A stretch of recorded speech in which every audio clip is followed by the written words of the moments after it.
Bonjour à tous, bienvenue sur la chaîne YouTube Mécanique Sportive, c'est Nicolas. Aujourd'hui, je vous présente la Citroën C5X, le nouveau modèle. Et il y a déjà une vidéo sur la chaîne avec la version PureTech 180 chevaux où je vous offrais des bons cadeaux pour avoir des réductions dans certains concessionnaires. N'hésitez pas à aller la voir si vous souhaitez en profiter. Et cette fois-ci, je vous présente la version 225 chevaux. 225 chevaux, c'est une plateforme que l'on connaît avec le moteur hybride et le moteur essence. On trouvera donc un moteur 1,6 litre, 4 cylindres et un moteur électrique de 110 chevaux qui nous donne une puissance cumulée de 225 chevaux. Avec une batterie à l'arrière, une batterie qui fera, elle, 12,4 kWh qui nous permet de rouler. Alors, ce qui est annoncé par Citroën, c'est 55 km. On va voir là, on a aussi des routes un petit peu montagneuses. On va pas forcément les tenir. Ça va pas forcément être un test réel d'autonomie aujourd'hui. Ça va plus être une découverte de cette voiture sur laquelle ils ont travaillé autre chose encore que la version PureTech. La version PureTech, donc c'est une voiture simple essence, et celle-ci, donc cette hybride, ils ont travaillé une suspension différente. C'est la première fois qu'ils intègrent donc la double butée hydraulique, donc en fin de course et en début de course, et également, ils ont mis un amortissement piloté. Donc on va voir est-ce que ça change vraiment la voiture. Parce que la version 180 est ultra confortable, mais elle prend un petit peu de roulis, par exemple quand on la chahute un petit peu, même si ça reste plutôt correct. Et là, normalement, ça devrait corriger ce petit point où on a quand même le confort et en même temps peut-être un petit peu plus de dynamisme sur cette version. Comme d'habitude, je vous la présente assez en détail. Et ensuite, on va faire de la route avec tout type de route. Et on fait une petite conclusion à la fin. Donc cette C5X, elle mesure 4,80 m de long, 1,81 m de large sur 1,48 m de haut. Comme on peut le voir, en fait, c'est une voiture qui mixe pas mal de choses. Ça mixe un petit peu une berline, parce que sur la longueur, c'est presque une berline. Sur le haut, en fait, ça ressemble quasiment à une berline. Et sur le bas, on a une ceinture de caisse qui est assez relevée. Et on a les arches de roue ici, plus tous les bas de caisse qui sont un petit peu façon SUV, tout comme la voiture. Regardez, elle est super haute. On est à plus de 19 cm de haut. Donc 19 cm, c'est quasiment un SUV. Donc, mix des codes entre SUV sur la partie basse et mix sur la berline partie haute. Et pareil sur l'arrière, on a une sorte de voiture très très coupée, donc avec un arrière plongeant. C'est vraiment un mix de tout. Donc voilà. Il faut s'y faire, puisque je pense qu'il va y avoir de plus en plus de voitures comme ça. Je ne sais pas si vous avez vu, mais quelques concurrents aussi font des sortes de petits SUV, mais avec les vitres sur le haut plus compactes. Et là, on va voir ce que ça donne. Bon, moi j'aime bien le look, j'aime bien l'avant. On va y revenir juste après, mais il y a quelque chose, voilà, d'assez sympa. Et plus on la voit, plus on se dit, ouais, c'est vrai que c'est pas mal. Hein. Au niveau des couleurs, on aura le choix entre 6 teintes, ce blanc, il y a un bleu, sinon beaucoup de couleurs assez sombres. Alors, moi je suis un petit peu triste que Citroën n'ait pas donné quelque chose d'un petit peu plus peps. Bon, peut-être que ça viendra. Au niveau de l'intérieur, on aura 6 intérieurs également. Pareil, tout est un petit peu sombre. Sinon, on a un avec un cuir un petit peu bleuté. Mais ce sera tout. Sinon, pareil, pas forcément d'extravagance. Au niveau des jantes, on pourra aller du 17 au 19 pouces. Aujourd'hui, on a des belles jantes en 19 pouces qui remplissent bien les arches de roue. Au niveau du rayon de braquage de cette voiture, on est sur 11,70 m, ce qui est plutôt correct pour longue voiture comme ça et qui, enfin, je ne sais pas si on peut dire vraiment SUV, on ne sait pas trop. Au niveau du poids, les premières sans hybridation, elles commencent aux environs de 1400 kg. Cette-ci, elle est environ de 1750 kg puisqu'on a le moteur électrique supplémentaire plus les batteries à transporter avec le système qui amène un petit peu plus de poids. On verra si ça se fait ressentir sur la route ou pas. Au niveau du remorquage, selon les versions, on pourra tirer entre 1000 et 1600 kg. Celle-ci, il me semble qu'on est aux alentours de 1200 kg en tracté avec une remorque freinée. La version hybride rechargeable, elle sera disponible sur les packs les plus hauts. Il me semble qu'il n'y ait pas les packs entrée de gamme dessus. Et donc, cette version, elle est disponible. Donc, 225 chevaux, boîte EAT8, le moteur 1,6 litre là-dessous, 4 cylindres. On trouvera un chargeur de 3,7 kW et en option un 7,5. Alors, ils auraient quand même pu mettre le plus rapide directement de série. J'aurais préféré. Moteur électrique 110 chevaux environ, 55 km en WLTP, donc on va plus s'attendre à 40-45 km en usage réel. Sur la version aujourd'hui, on a un toit ouvrant, ça c'est pas mal, c'est ce qui manquait sur la version d'hier. Et on va voir le reste. Alors sur l'avant, on peut le voir, un capot où on a 2 empreintes sur les côtés, un capot très simple et qui va bien avec cette voiture, puisqu'au final, là sur l'avant, on a beaucoup de choses. Donc le fait d'avoir fait quelque chose de très simple sur le capot, ça va bien. En plus, il est assez long, assez allongé. Je trouve ça agréable.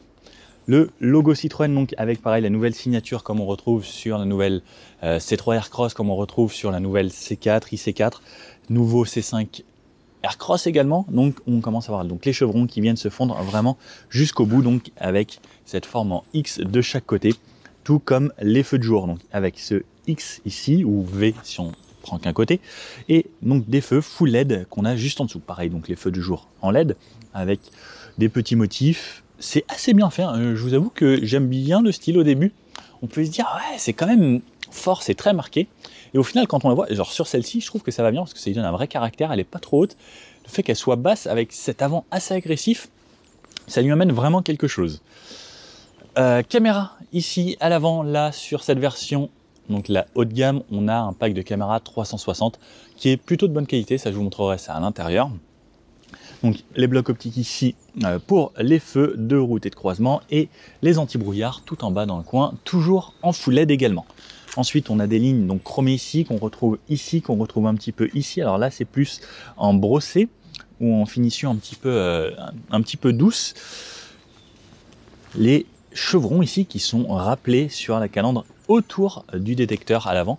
Alors ce détecteur c'est pour les aides à la conduite qui est cumulé avec la caméra là-haut. Ça nous permet d'avoir la conduite de niveau 2. Donc ça veut dire qu'on peut lâcher les mains et les pieds par exemple quand on est sur autoroute. Enfin on n'est pas censé lâcher les mains totalement, mais on va avoir le régulateur adaptatif et le centrage de voie qui va vous laisser en plein milieu de la voie et suivre le trafic. Donc ça c'est vraiment pas mal. Sous le moteur, comme je vous disais, le 1,6 litre 4 cylindres couplé à un moteur électrique et qui nous donne la puissance de 225 chevaux sur ce modèle. On aura 3 versions différentes seulement sur la C5X, ce sera le PureTech 130, le PureTech 180 et ce hybride 225 chevaux. Une lame ici sur le bas qui est en plastique et qui fait le tour donc pour donner les codes du SUV et comme je vous disais, donc cette hauteur ici de 19 cm et demi qui nous permet vraiment de passer partout. Et ça on verra qu'on peut vraiment passer partout, même les petits chemins. Et avec cette suspension super confortable, normalement ça devrait être très très agréable. Sur le côté de cette voiture, comme vous pouvez le voir, les 4,80 m, ils sont vraiment ressentir, il faut vraiment marcher pour aller de l'autre côté. Donc c'est une très longue auto. Et comme je vous disais, donc avec un petit peu ces codes du SUV, la voiture est plus haute ici, les arches de roue, du plastique. Si on coupait juste ici, on pourrait se croire que ok c'est un SUV s'il fallait deviner. Si on garde que cette partie-là, on pourrait croire que c'est une berline. Et cet arrière-là très plongeant, j'avoue que ça devient la mode. J'avoue que sur cette version, j'aime bien. Et le fait que ce soit bombé ici, je vous montrerai ça derrière, c'est très sympathique. Bon, il y a une petite spécificité à cette auto, c'est ici, là, cette sorte d'aileron qu'on a ici. Donc là, on a un petit béquet aérodynamique qui laisse passer de l'air. Mais ça, là, ça fait assez spécial. Mais j'avoue que si c'était pas là, ça aurait fait très plongeant. Il faut s'y faire, mais plus je la vois, plus je m'y fais. Sur le côté, petit badge hybride ici, sur cette version qui nous rappelle ce qu'on a pris. Comme je vous disais, des jantes en 19 pouces, on a le choix entre du 17 et du 19 pouces. Des freins à disque, bien sûr, à l'avant et à l'arrière. Des poignées type frigo. On a l'option keyless, donc on garde la clé dans la poche lorsqu'on s'approche, la voiture s'ouvre. Quand on s'éloigne, la voiture se ferme. Petit insert chromé jusqu'à là-haut qui se finit en sorte de plume ici, donc que je trouve très sympathique, avec des petits rappels chromés ici sur la custode arrière, la trappe à essence juste ici, et de l'autre côté on retrouvera la trappe pour recharger, donc qui est au même endroit que la trappe essence, mais symétriquement opposée. Sur l'arrière de cette voiture, donc un côté 1 assez spécial mais assez musclé en même temps, selon l'angle où on le voit. Elle est quand même assez élargie de ce côté-là, ça remonte un petit peu, ça affine sur le haut. Elle impose quand même une sacrée stature. Donc le petit béquet ici, une antenne type requin, mais là, comme vous pouvez voir, ça laisse passer de l'air juste ici. Le feu stop n'est pas intégré là-bas, ils l'ont intégré ici. Et ça me rappelle un petit peu les Porsche, les Panamera, et ce que je dis dans l'autre vidéo également. Et je trouve limite que c'est mieux ici parce qu'on ne voit pas de système en dessous. Alors c'est vrai que ça aurait pu être sympa presque si ça se repliait et que ça pouvait se sortir, mais je préfère quand c'est comme ça, qu'on voit rien de ce qui est en dessous et qu'il n'y ait pas de plastique, et là c'est beau, c'est peint, c'est noir, et en fait avec ce biton comme ça amène quelque chose de sympa. Pareil, donc les voitures, on pourra les avoir en biton sur chaque version. Tout l'arrière surteinté, le logo Citroën ici avec le lettrage, la caméra de recul, la plaque, ici toute cette partie qui est peinte, le rappel C5X sur le côté droit, et ici tout l'arrière qui est totalement en plastique avec les capteurs de recul ici, le crochet qu'on mettra ici, et ça c'est juste pour faire joli puisqu'il n'y a pas de pot d'échappement, ils sont cachés bien en dessous et on a des petits réflecteurs ici. Avantage sur cette version aujourd'hui, c'est qu'on a le haillon qui est motorisé. Ça ce sera pas sur toutes les versions, mais il est disponible, ça c'est vraiment pas mal. Autre avantage, c'est que ça s'ouvre un petit peu comme un break, on a vraiment un grand espace, un grand carré, regardez, enfin je peux vraiment mettre pas mal de choses facilement, et même moi si je veux rentrer, regardez, je peux rentrer de cette façon ici sans problème. Au niveau du coffre, sur les versions non PHEV, on aura 545 litres, et sur la version hybride rechargeable, on aura 485 litres. 485 litres, ça reste encore vraiment très correct, juste que ici en dessous, en fait, il y aura beaucoup moins de choses, parce que là, en plus, on a un caisson de basse, et il y a les batteries. Donc, du stockage un petit peu en moins à cet endroit-là. Mais sinon, ça me permet, moi, de rentrer assez aisément juste ici. Autre chose bien, c'est ça. Je tire ici. J'ai les sièges qui se rabattent. Et là, j'ai 1,80 m au moins de distance pour aller jusqu'au siège. Lorsque je m'allonge, ma tête touche à peine le siège de devant et mes pieds sont vraiment au bout là-bas. Donc ça, c'est vraiment pas mal. Hop, il va falloir que je continue de travailler la souplesse. Donc, un grand coffre, presque un break, ça c'est pas mal. On a quasiment 1600 litres de chargement lorsque les banquettes sont rabattues. Dommage que ce soit pas un plancher totalement plat, ça aurait été parfait. On a la banquette qui se rabat en 2 tiers, 1 tiers, avec une trappe à ski au milieu. Et on peut refermer facilement. Alors, sur l'arrière de cette voiture, on retrouve ici donc la banquette qui était rabattue, la ceinture qui reste attachée au siège, ça c'est bien. Ça permet qu'elle ne se bloque pas derrière. Donc lorsque je remonte, allez, je viens m'installer ici. L'ouverture est assez grande et je tombe dans des sièges moelleux. Donc on a des sièges Advance Confort à l'avant. Et là ici, même à l'arrière, c'est très moelleux. L'appui-tête un petit peu ferme. Ah, c'est dommage, il aurait été bien qu'il soit un petit peu plus mou. Finition plastique moussé sur le haut, du plastique dur là, et du cuir un petit peu surpiqué. La porte plutôt correcte, bon c'est très sombre, moi j'aime bien qu'il y ait un petit peu plus de détails. Et les sièges, je suis vraiment bien installé, regardez, le siège de l'avant est réglé pour moi, regardez l'espace énorme que j'ai au niveau des jambes, ça c'est assez impressionnant. Au niveau de la tête, je ne touche pas là-haut, alors je suis positionné assez haut, heureusement que c'était bien recreusé ici.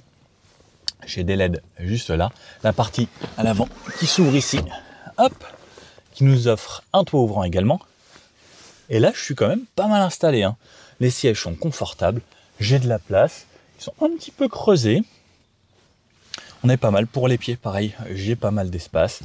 2 ports USB-C juste ici, une climatisation qu'on peut régler juste sur la ventilation et pas la température. Un petit vide-poche et ici un petit tunnel. La couloir avec la petite languette, ça c'est bien. Hop, je le mets, il est confortable, il est moelleux. Double porte-gobelet ici. Et là, je suis pas mal. En vrai, je peux aller me faire balader comme ça. Ça, ce serait une bonne voiture pour un taxi, par exemple, qui emmène des gens ou un chauffeur. Parce qu'à l'arrière, on est quand même vraiment pas mal. Si on avance ce siège, on serait au top. Hop, je referme. Donc, on a également une trappe à ski juste ici. Fixation top taser et Isofix sur les 2 sièges d'extrémité. Et la place du milieu. Donc, ce qui est bien, c'est que comme le tunnel ici est vraiment tout petit, j'ai pas besoin de lever mes jambes à l'extrême. Hop, et lorsque je m'assois ici, alors si je me mets droit, ma tête vient toucher là-haut, parce que je suis bien plus relevé. Et pareil, comme vous voyez là quand je suis assis, je m'enfonce. La mousse est très confortable. On a l'impression de retrouver des voitures d'époque un petit peu, où c'était bien plus large et bien plus confort. Le dossier lui est un peu dur, puisque c'est un accoudoir. Mais pareil, à cet endroit-là, à la 5e place, j'ai quand même la place pour les jambes. Je pense que les passagers sur les côtés seront bien aussi. Pareil, c'est assez moelleux. On peut voyager à 5 sans trop de problèmes. Bon allez, je vous emmène à l'avant. Alors, lorsqu'on va à l'avant, donc cette poignée qui m'ouvre la porte, et Alors là, ça sonne parce que j'ai laissé les feux. Voilà à quoi ça ressemble donc sur l'intérieur. Donc les sièges confort de cette façon à mémoire puisqu'ils sont électriques, donc mémorisables sur 2 positions, et on peut gonfler donc les lombaires sur les côtés et régler le siège de cette façon. Les appuis-têtes ressemblent à ça et voici. Allez, petit rappel Citroën ici, très sympa. Ces petits seuils de porte, hop, et la portière, je vais venir me la fermer là. Je vais enregistrer ma position M1. Ah non, il fallait faire l'inverse. Stop, stop, stop. Alors, hop, je vais me reculer à fond, comme ça vous allez pouvoir avoir une meilleure visibilité. Donc, la portière sur la gauche, on retrouvera ici sur le haut du plastique moussé, qui est plutôt bien fini, des petits rappels avec une sorte de chevron comme vous pouvez le voir, mais qui est fait avec un seul fil. Je trouve ça très bien fait parce que de loin, on dirait vraiment que c'est plein de chevrons les uns après les autres. Une partie ici en plastique, petit insert, la poignée, les fenêtres, le réglage de l'affichage tête haute est ici. Ça c'est juste génial. Vous mettez ça vers le haut, tête haute, et vous pouvez régler l'emplacement de l'affichage tête haute d'ici. Ça c'est juste du génie. Bravo Citroën, parce que là, souvent c'est très compliqué. Le bac ici, on pourra mettre une grande bouteille à cet endroit-là. Sur la gauche, on retrouve ici la hauteur des feux, appuyer 2 fois pour ouvrir le coffre comme il est automatique, le volant chauffant, ça c'est mon option préférée, programmer la climatisation lorsqu'on va recharger la voiture et ouvrir la trappe à essence. Le pédalier, on a un beau pédalier ici en métal, donc très joli avec un gros repose-pied sur la gauche. On retrouvera un aérateur ici, donc sur les 2 extrémités, et des aérateurs au centre. Le volant, on retrouvera donc un volant Citroën simple. Alors, je vais essayer de vous le remettre droit, parce que j'aime bien quand c'est droit. Parfait. Un petit peu plus comme ça. Voilà. Volant Citroën. Toujours cette grosse partie ici en laqué. Donc on peut soit poser sa main là. Alors je ne sais pas trop à quoi ça sert. Bon, c'est joli. Peut-être un petit peu dérangeant, mais pourquoi pas. Sur la gauche, on retrouve toujours les aides à la conduite. Comme je vous disais, on a le maintien dans les voies, centrage de voie, régulateur adaptatif, limiteur. On peut régler la distance ici, donc en appuyant plusieurs fois ici. OK, ça va nous rappeler la mémorisation des panneaux. Ça va nous indiquer les panneaux. Ça va se mettre à bonne vitesse. Ensuite, choisir si je veux le limiteur ou l'assistance avec le régulateur et mettre en pause ou l'activer. Sur la droite, ce sera la commande vocale, décrocher au téléphone, changer de radio et le volume juste ici. On a des palettes derrière le volant qui ne vont pas nous servir à la récupération. Dommage parce que c'est une hybride rechargeable, mais ça va nous servir à passer les vitesses lorsqu'on va être en mode sport par exemple, ou en drive si on veut conduire en manuel, puisqu'on pourra passer la boîte aussi en manuel. Donc on a une boîte EAT8, 8 rapports. Je vous la démarre. Hop, allez. Voilà, elle est démarrée. Donc c'est une version PHEV. Donc là, je crois que j'étais en mode sport, mais je peux passer en mode électrique. Normalement, elle va repasser en électrique assez rapidement. Souvent, le moteur se démarre et ensuite il reste démarré quelques secondes pour ne pas refroidir totalement tout de suite. Ignorez, je ne veux pas découvrir le système puisque les voitures sont neuves. Il vous donne des astuces au début pour connaître la voiture. On a ici donc cet écran. On a également un affichage tête haute. Il est personnalisable grâce aux touches là sur le côté. Donc je vais avoir cette version, la version Power qui va me dire si j'accélère, ou alors il faudra plus rouler pour ça, les kilomètres heure, le pourcentage restant de batterie, d'essence. Donc il y a des infos qui ne bougeront pas. On peut avoir la navigation également sur ce petit compteur ici, donc avec le GPS intégré, je peux avoir ici également. Avec toujours quelques infos, ça va être plus les aides à la conduite, avec si un véhicule qui me précède, et le centrage, les lignes, le régulateur, avec toujours la vitesse qui est affichée et power de cette façon. Donc on a le choix de 3 personnalisations de cette façon. Donc cet écran très simple. Sur la gauche, donc ça ce sera pour les feux, on a bien sûr un mode feu automatique, les clignotants. Vous pouvez voir là-bas. Et sur la droite, ce sera les essuie-glaces, donc avec bien sûr un mode automatique également. Et pour avoir les consos, j'appuierai sur ce petit bouton qui m'affichera les consos juste ici, donc comme on connaît les voitures du groupe. Donc là, alors il ne faut pas tenir compte des valeurs que vous voyez là, puisque la voiture n'a pas roulé, elle est restée un petit peu en stationné pour chauffer et lorsqu'on arrive. Sur la droite, on a cet écran ici. Là, comme on peut voir, on a la voiture qui est rechargée à fond, la carte où l'on se trouve, on a des parties de cette façon. Ça fonctionne un petit peu comme un smartphone. On a des raccourcis ici et un mur d'application qu'on retrouvera vraiment comme sur un smartphone. Donc avec les aides, l'aide pour savoir comment la voiture fonctionne, la clim, d'ATR, énergie, Hello Citroën, c'est la commande vocale, les médias, Mirror Screen. Donc Mirror Screen, vous pouvez avoir Android Auto, Apple CarPlay en Mirror Screen, sans fil, la navigation, les paramètres et le téléphone juste ici. Donc vous voyez, c'est plutôt rapide lorsque c'est comme ça. Et on retrouve un raccourci pour les réglages de la voiture. Alors, je ne sais pas pourquoi ça marche pas là de cette façon. Et une touche Home juste ici. Touche Home, ça revient donc à cette partie-là où il y a les widgets et des raccourcis qui sont déjà prédéfinis qu'on peut personnaliser. Et ensuite, les aides à conduite si j'ai besoin. Par exemple, aide au maintien dans la voie. Donc ça va être la conduite automatique. On va voir les fonctions, la caméra panoramique, détection d'obstacles. Ça va être les options que vous allez pouvoir activer et tutoriels. Vous allez avoir des petites vidéos qui vous expliquent ce que c'est. Et toujours pouvoir revenir juste ici à la page d'accueil. Ensuite, vous allez sur la droite avoir un bouton du volume et pouvoir éteindre la radio. Ici, donc des aérateurs que l'on retrouve à cet endroit-là. Le bouton Start pour démarrer la voiture. Le bloc clim, donc, qui est en physique, ça c'est une très bonne chose. Bravo Citroën d'avoir fait ça et de ne pas avoir mis tout tactile parce que du tout tactile c'est vraiment horrible. Là, on est quand même beaucoup mieux. Siège chauffant sur 3 positions pour moi et pour mon passager, donc de chaque côté. Ça c'est pas mal. Avec le volant chauffant, siège chauffant cumulé, c'est l'idéal. Ensuite, ici, vous voyez une prise 12 volts. À droite, il y a une clé USB avec de la musique. Je peux refermer donc, cette partie-ci. Chargeur par induction pour votre téléphone. Bloc ici pour mettre du rangement. Et ensuite, encore double porte-gobelet ici qui nous amène encore du rangement. La clé ressemble à ça. J'ai l'ouverture du coffre à distance, plus le verrouillage et l'ouverture du véhicule. La commande de boîte ici, donc avec parking ici. B, ça va être pour régénérer lorsque on va rouler, avoir une sorte de frein moteur, mais grâce au moteur électrique. Et ensuite, on a ici les commandes. Donc pour drive, je tire vers moi, je passe en drive. Pour reculer, je pousse vers l'avant. Et là, ça m'active mes caméras 360 degrés. Donc comme vous pouvez le voir, les qualités sont vraiment correctes. Alors ça, c'est une bonne surprise parce que je ne m'attendais pas à ça. Sur la version où on n'a pas les caméras 360, c'est vraiment pas top. Là, on a vraiment une bonne qualité. Regardez, la dame, ah, elle s'y intéresse. Oh, bon, elle sait pas qu'elle m'embête, mais bon. Coucou madame. Parking, je me remets en parking ici. Les caméras restent activées et je peux quitter de cette façon. Et pareil, je peux avoir un très grand angle avant, très grand angle arrière. Ensuite, j'ai mes drive mode spécifique sur cette voiture. Donc, on aura un mode électrique, puisqu'on est en PHEV, un mode confort, hybride et sport. Donc là, on pourra choisir. Moi, je vais laisser le mode électrique pour commencer en full électrique au début de cette vidéo.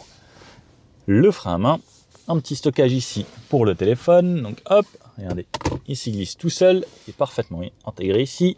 Et un petit rangement. Alors ici, il est beaucoup moins profond parce qu'il doit y avoir des systèmes qui fonctionnent avec les moteurs électriques juste en dessous, sinon il est beaucoup plus profond dans les versions 100% thermiques. Toujours une petite prise USB-C ici. Siège passager, ça ressemble à ça.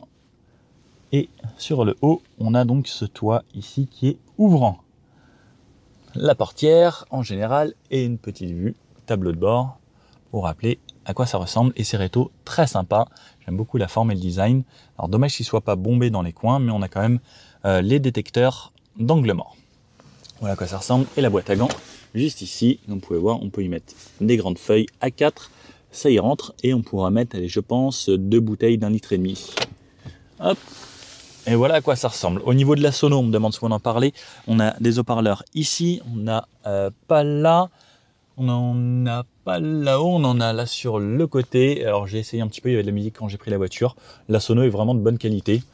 Alors je dirais pas que c'est du Bose, mais c'est franchement de bonne qualité. Maintenant quasiment tout est bien. Et je vous ai pas parlé du rétro borderless ici, SOS, la conciergerie si vous avez un problème, l'ouverture du toit, la lumière ici, les pare-soleil, hop, donc là de cette façon, les poignées pour tout le monde dans la voiture. Et puis bah c'est parti, on va laisser cette auto. Allez, c'est parti pour un petit tour avec cette C5X hybride, rechargeable, 225 chevaux. On commence toujours par la ceinture, parce que la sécurité, c'est ma priorité. Pied sur le frein, je démarre. système hybride actif. Donc ça démarre dans le calme, pas de bruit, juste la clim et quelques ventilateurs qui font un petit peu de bruit. Ça m'indique 95% de batterie. Alors j'ai économisé 5% depuis tout à l'heure en restant sur place. Ça fait quasiment 1 heure que je suis là, le temps de présenter l'auto, etc. J'ai laissé allumer, la clim je tournais. Donc hop, la clim d'ailleurs je vais la mettre au minimum. Elle est déjà au minimum, 18 degrés, ça ira bien. Et les caméras 360 déjà pour reculer. Alors ce qui est bien, c'est franchement elles sont de bonne qualité. Il faut reconnaître quand c'est de bonne qualité. Et là, c'est vraiment pas mal. Drive. Hop, maintenant ça me passe sur la caméra avant et on va tester un petit peu en zigzag. Alors, hop, on peut slalomer assez facilement. La direction est facile, elle n'est pas lourde. Hop, je vais passer sur le côté, il y a d'autres collègues qui sont en train de filmer. Et on va essayer de faire ici juste un petit demi-tour, voir ce que ça donne au niveau du rang de braquage. Donc 11,70 m on a dit. Donc là, le demi-tour, là vous voyez d'autres collègues qui filment journalistes. Ça braque pas trop mal pour un gros bébé de cette taille-là. Et là, il y en a une autre. Là, vous avez pu voir une bleue et une grise un peu marron. Non, je dirais pas marron, je sais pas. C'est un gris non, avec un petit peu de vert. Et moi, j'ai la blanche. Bon, comme on peut l'entendre, en électrique, c'est hyper confort. Là, vous voyez, c'est des sortes de pavés. Ça résonne pas dans la voiture, je sens pas du tout que c'est des pavés. C'est hyper agréable. Alors je vais lui dire le forcer en électrique, voilà. Comme ça on va rester en électrique tout le long. J'ai mes sièges électriques, hop. Pareil les sièges, on est bien installé, c'est moelleux, c'est spacieux. Donc on verra, ce sera peut-être comme l'autre version, un maintien pas forcément idéal, mais on a du confort. Et comme c'est pas une voiture à caractère sportif, c'est pas gênant. Donc là, allez, je peux couper mes caméras. Vous entendez le confort, le calme. Alors pour moi, l'hybride rechargeable, ça a surtout cet avantage, c'est qu'on est dans le calme. À partir du moment où on va rouler en ville ou qu'on va recharger tous les jours, donc l'idéal c'est de recharger au quotidien, c'est le top. À chaque fois que je m'arrête, c'est top. Alors là, il y a une descente de trottoir. Le confort de cette auto, j'ai rarement vu ça. Franchement, Citroën, je suis assez bluffé. Donc dans cette version, comme je vous disais, ils ont retravaillé encore la suspension. Allez, regardez, je vais essayer de monter un trottoir. Alors j'y vais doucement. Enfin même en montant en trottoir, on sent que c'est confort. Et surtout en descendant. Ouais, je suis allé peut-être un petit peu vite. Mais ça reste quand même confort. Et sur les routières, j'étais bluffé par la version qui n'était pas pilotée. Donc là, on va voir en version pilotée ce que ça donne. Cette voiture est un petit peu plus lourde, quasiment 300 kg de plus. Donc ça devrait se ressentir un petit poil. Alors, là, par exemple, je suis en mode électrique. Et par contre, si je passe en mode sport, normalement, la voiture est censée me rigidifier tout ça. Alors, bon, un petit ralentissement, la voiture ne veut pas passer en mode sport, par exemple. C'est dommage. Alors je vais vous le laisser, ça quand même, je vais pas le couper. Parce qu'il faut que Citroën en soit conscient. Et des fois il y a des petits bugs. Bon, on va essayer de repasser en mode sport après. Ah, ça y est, c'est bon. Bon, en vrai, ça n'a pas duré très longtemps. Mais voilà, c'était un petit peu embêtant que ça réagisse pas instantanément. Et en mode sport, alors c'est dommage, je voulais me tester là. Ok. Ouais, ici ça change tout de suite la voiture. Là il y a un petit dodane. Ouais, ça rigidifie bien. Ah si, on sent vraiment une vraie différence. Donc là on a une vraie suspension pilotée. Et ça c'est une première chez Citroën. Il y a une sacrée différence. Allez, je repasse un mode électrique pour ne plus avoir de bruit et retourner dans le confort. Et là, la voiture qui se balade un petit peu plus. Stop. J'ai également un mode B qui me permet de régénérer plus d'énergie en relâchant juste la pédale d'accélérateur. Et donc là j'accélère par exemple, et quand je relâche, il y a un freinage régénératif en mode B. Donc ça c'est pas mal pour les gens qui vont faire pas mal de villes, qui va permettre de régénérer un petit peu plus et de faire des économies encore plus d'électricité cette fois-ci. Hop. On va bien fermer les fenêtres, c'était pas totalement fermé. C'est pour ça que j'entendais un petit peu de bruit dehors. parce qu'ils ont énormément retravaillé l'insonorisation de cette voiture. Et je vous avoue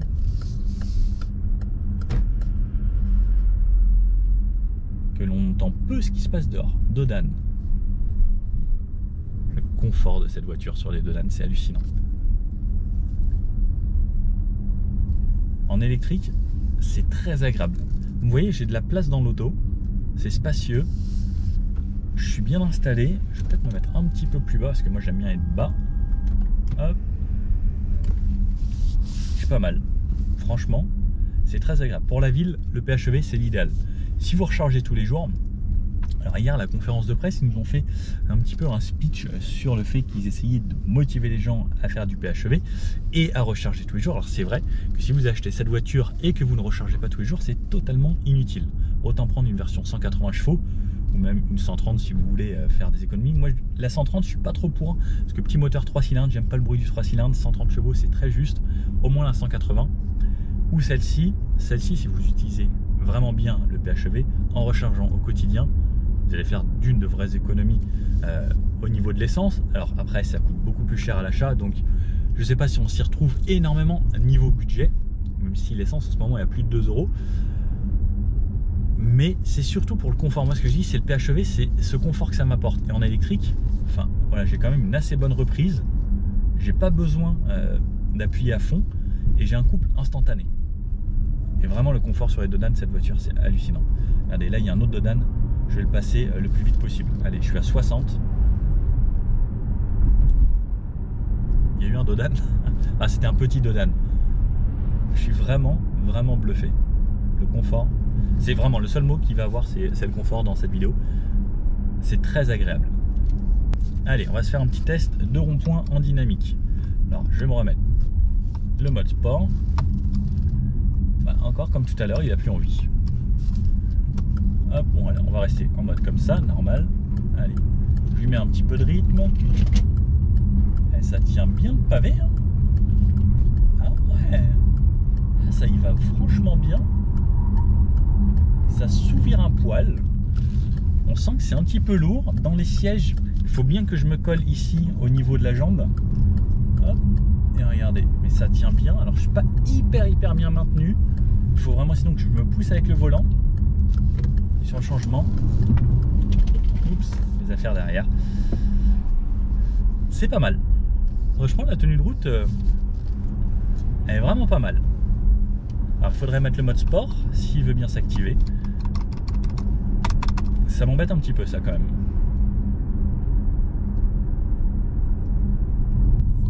Et sinon, là je suis en mode B, rond-point, j'anticipe, je relâche juste l'accélérateur, j'arrive à la bonne vitesse, je ressors, je réaccélère. Le mode B il est top lorsqu'on va anticiper. Donc là hop, je relâche, ça ralentit et ça freine en fait tout seul. Et selon la puissance de freinage, ça va bien sûr allumer les feux à l'arrière. Allez, on va laisser insérer sur une voie plus rapide, donc toujours en 100% électrique. L'avantage de cette voiture PHEV, c'est qu'on peut rester en électrique même sur autoroute. Allez, je vais m'insérer. Ça relance correctement, alors c'est pas extrêmement puissant en 100% électrique, mais ça suffit. Là je suis en montée, j'arrive à 100 km/h. C'est 120 en Espagne. Je vais aller me mettre mon assistant, régulateur de vitesse, activé. Hop, je me mets ça, 120, centrage, et là, ciao, c'est parti. Je peux fermer les yeux, ça il faut pas le faire, mais voilà, j'ai plutôt confiance. Regardez, là on a une longue courbe, 120 km/h sur autoroute. Ça se fait bien, la voiture détecte bien les lignes. Il n'y a personne en Espagne ce matin sur l'autoroute, très agréable. Alors 120 km/h. On a très peu de bruit du vent, ça reste agréable. On a un petit peu de bruit de roulement, pas de bruit de moteur parce que là je suis en mode 100% électrique. La voiture, elle m'embête pas trop en plus avec le volant, ça c'est très agréable. Je vais laisser mes mains dessus quand même. Bah c'est confortable. Sur les petits piou-piou. C'est vraiment une bonne routière. La suspension, on a cet effet un petit peu de tapis volant où ça amortit gentiment.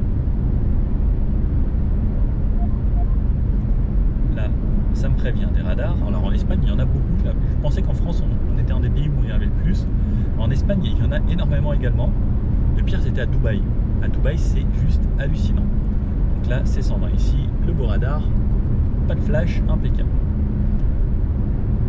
Et bien franchement, à 120 km/h, c'est très agréable. Et on va passer en mode hybride. Donc le mode hybride, normalement, lui, il va me redémarrer le moteur. Alors, il privilégie quand même ça. Donc on va passer en mode sport. Mode sport qui, lui, va vraiment me démarrer le moteur. Alors, j'ai pas de contour ici. Je vais vouloir avoir, moi, mon contour. Est-ce que je vais pouvoir l'avoir? Non, je vois pas de contour. Ça m'embête, ça. Il faudrait aller dans les menus, je pense, pour pouvoir rechanger le contour. Alors moi, j'aime bien savoir à quel régime je suis. Et là, je vous avoue que les nouveaux compteurs, il y a de moins en moins. Il y a juste marqué Eco Power. Bon. Il y a un péage. 135i qui faisait un petit peu de bruit. Bon. Là, on a ça. On va bien sûr s'arrêter, comme d'habitude. Hop. Après le péage. Et un petit 0 à 100. Allez, go. 225 chevaux. 30, 40, 50, 60, 70, 80, 90 et 100.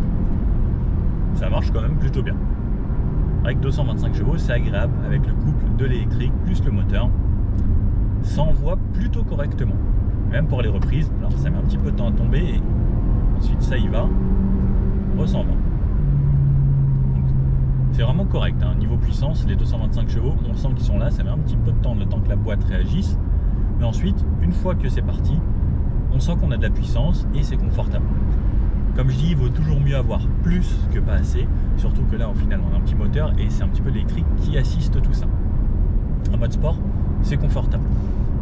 Hop, et je repasse maintenant en mode hybride. Donc le mode hybride, il va privilégier d'abord l'électricité. Et ensuite, il va se dire, bon bah voilà, je vais mixer un petit peu selon la convenance. Si vous avez besoin de plus de puissance, il va redémarrer le moteur. Si vous avez besoin de moins, il va rester en électrique. Dans les phases, par exemple là, il est en électrique. Je suis en phase de régénération parce que je suis en descente. Et si je réaccélère très fort, par exemple, il va repasser en moteur thermique. Je peux savoir si je suis en électrique ou en thermique. Et grâce à ça ici, ou grâce au schéma, si je l'ai laissé sur la droite, mais sinon quand mes chiffres sont bleus à la vitesse, c'est que je suis en électrique. Quand les chiffres sont blancs, c'est que je suis en thermique. Je me suis arrêté à un endroit, mais je viens de voir quelque chose. Un terrain tout en terre. On va aller tester ça. Hop. Alors. Voilà. Bon, il n'y a pas un grand espace, c'est fermé après. Mais même sur la terre, ça a l'air ultra confortable. Ah, il y a l'air d'y avoir une petite route. Est-ce que je m'y enfonce? Allez, soyons fous. Au pire, je devrais tout faire en marche arrière. Et même sur ce chemin, la suspension, elle est incroyable. Oh, regardez, enfin même là, il y a une bosse. Dans le coffre, ça a sauté. Mais c'est juste incroyable. Bon, je vais pas faire tout le tour. Allez, une sorte de rond-point. Allez. Juste incroyable, vraiment, je suis bluffé par le confort de cette voiture. Il n'y a pas beaucoup de voitures qui sont si bien. Hop, mes caméras 360, ça me permet de tout voir, ça c'est bien pratique. Hop, une petite direction qui est facile, et j'y retourne. Et en fait, là on a tout l'avantage que là je serais pas venu ici avec une berline, clairement. Et là, les 19 cm et demi de garde au sol sont vraiment pratiques. Et là, pareil, il y a des bosses. En berline, j'aurais frotté. Hein. J'aurais déjà frotté partout. Alors, je dis pas que ça va être un tout-terrain, mais pour du chemin ou à la campagne, je pense que vous n'avez même pas de question à vous poser si c'est du chemin comme ça, quoi. Et le confort, c'est juste bluffant. Vraiment, je suis très agréablement surpris. Il y a très peu d'autos de nos jours qui sont aussi confortables. Beaucoup des voitures maintenant deviennent de plus en plus fermes. Et on en parlait un petit peu avec la personne qui s'occupe de la suspension sur cette voiture. C'est que beaucoup de gens maintenant veulent des voitures vives, fermes. Et je vais accélérer un petit peu. Le moteur se relance parce que j'étais en élec. En plus j'étais en électrique. Vraiment cool. Bluffant. Et là maintenant on repasse sur des petites routes. Alors ici ça s'appelle des C16, donc c'est pas des D comme chez nous. Mais en gros, de la départementale, et à 80, moi je me remets mes assistances. Ok, 80. C'est reparti, la voiture reconduit toute seule, moi j'adore. Lorsqu'il y a de la route à faire, j'aime beaucoup moi avoir toutes ces assistances. C'est vraiment un plus, c'est de la fatigue en moins. Et là je retourne vers Barcelone. Là de la chance, il fait un petit peu plus beau aujourd'hui. Et c'est très agréable. À 80, même l'insonorisation autour de l'auto, ils ont vraiment fait un bon job. Parce qu'il y a des voitures premium, on entend plus que ça ce qui se passe à l'extérieur. Plus toutes mes aides à conduite, enfin vraiment, ouais, je trouve ça top. Là ça zigzag, je lui fais confiance, il se débrouille pas trop mal.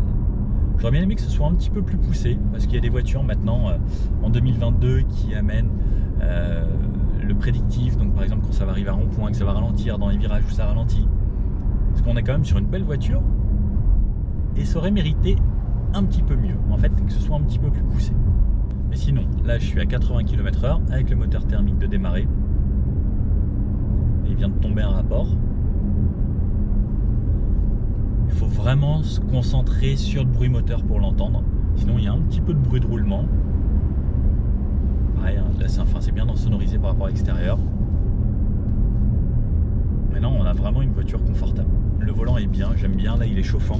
Ça me fait vraiment du bien au doigt parce qu'il fait pas chaud non plus ce matin. 9 degrés dehors. Bon, et puis je vous fais un petit point de vue conducteur. Donc voilà, lorsqu'on conduit cette auto, la vue qu'on a. Donc là, ça vous donne à peu près le grand angle que j'ai en réel. Donc en virage. On a une belle vue. Le rétro, comme je vous disais, est assez joli. C'est pas mal. La voiture se conduit toute seule, facilement. Le volant avec une sorte de double méplat est bien. Il est grand. Contrairement à Peugeot, pour moi, il fait la bonne taille celui-ci. Il est très agréable à avoir en main. Et on est bien quoi dans cette voiture, comme vous pouvez le voir. Est-ce que ça vous donne envie d'être à cette place? Bah si oui, n'hésitez pas à aller l'essayer. C'est gratuit d'aller l'essayer. Donc profitez-en, allez voir vos concessionnaires, tant qu'il y a des concessionnaires. Et demandez juste un petit essai. Bon, et un point de vue donc de nuit. Donc je vous montre ici. Donc là on voit les inserts ici. Derrière l'écran on voit que c'est éclairé également. Et donc tout le tableau de bord avec du LED donc également de ce côté là. C'est plutôt simple et efficace. Donc là c'est éclairé en blanc, là c'est un petit peu bleuté avec la balance des blancs, mais sinon c'est très simple. Et c'est bien qu'ils aient quand même pensé à faire un petit peu d'éclairage. Bon alors cette C5X, qu'est-ce qu'on peut en penser? Une voiture très confort, ça on pourra rien dire là-dessus. C'est niveau confort, de la suspension, l'impression d'avoir vraiment une Rolls presque, hein. C'est flottant, c'est agréable. Les dodanes, j'ai jamais passé des dodanes à des vitesses comme celle-ci et sans rien sentir. J'ai vraiment l'impression que c'était un Pajero le truc, avec des suspensions comme ça et on sent absolument rien, c'est ultra confort. Les anomalies, la route, très agréable. Sur autoroute, pareil, une voiture qui roule bien. Donc dans cette version 225 chevaux, on peut rouler à la fois en 100% électrique. Donc en plus en Espagne ici c'est 120, mais on peut aller jusqu'à 135 km/h avec cette voiture en 100% électrique. Ce qui est agréable, qui peut en faire une voiture vraiment du quotidien pour aller travailler. En rechargeant tous les jours. Alors j'ai pas fait un vrai test d'autonomie en 100% électrique malheureusement. J'aurais bien aimé. C'est moi qui n'ai pas de chance. Bon, comme par hasard, il commence à passer la machine. Mais pas de test réel, mais on va dire qu'on sera plutôt aux alentours des 40 km en 100% électrique si on ne fait pas trop d'autoroute. Sur autoroute, ça va consommer beaucoup plus, surtout quand il fait frais. Mais pour de la ville, on pourra s'approcher des 45-50 km. Donc au final, ça en fait vraiment une voiture très très agréable au quotidien. À partir d'environ 32 000 € pour les versions entrée de gamme et 49 000 € pour cette version totalement haut de gamme. Donc en gros 50 000 € pour cette version hybride PHEV avec toutes les options. Alors pour le choix, si vous vous orientez vraiment pour une voiture du quotidien pour aller travailler et que vous avez de quoi recharger, je vous conseille vivement l'hybride rechargeable parce que c'est un confort en plus, l'électrique. Alors c'est pas forcément que vous allez faire des économies malgré les plus de 2 € actuellement pour l'essence, puisqu'il faut rentabiliser les quasiment 10 000 € supplémentaires lorsqu'on achète ces versions PHEV, mais c'est surtout pour le confort au quotidien, le silence, le calme. Je trouve que l'hybride c'est top. Dommage qu'il n'y ait toujours pas de version hybride simple sans recharge, parce que je trouve que ça reste quand même encore le meilleur compromis aujourd'hui. Mais si vous faites beaucoup de routes, inutile d'acheter une version PHEV, parce que les gens qui font beaucoup de routes, vraiment très peu d'intérêt. Vous allez faire les 30 premiers kilomètres seulement en électrique si vous faites de l'autoroute. Et ensuite, vous allez repasser en essence et il va falloir traîner 300 kg de plus, donc ça va consommer un surplus. Donc, l'hybride rechargeable, c'est bien pour une voiture de quotidien et de temps en temps, si par exemple, une fois tous les 2-3 mois, on va se faire un long trajet, on peut le faire sans problème, mais pour le quotidien, ce sera là vraiment intéressant. Bon, j'espère que cette vidéo vous a plu. Si oui, n'hésitez pas à un petit pouce bleu, à vous abonner, à mettre en commentaire et n'oubliez pas, sur la deuxième vidéo, il y a une réduction que j'ai fait pour vous grâce à un groupe de concessionnaires en Ile-de-France. Si vous voulez acheter une Citroën, vous avez une réduction entre 500 et 750 €. Allez, à bientôt, ciao.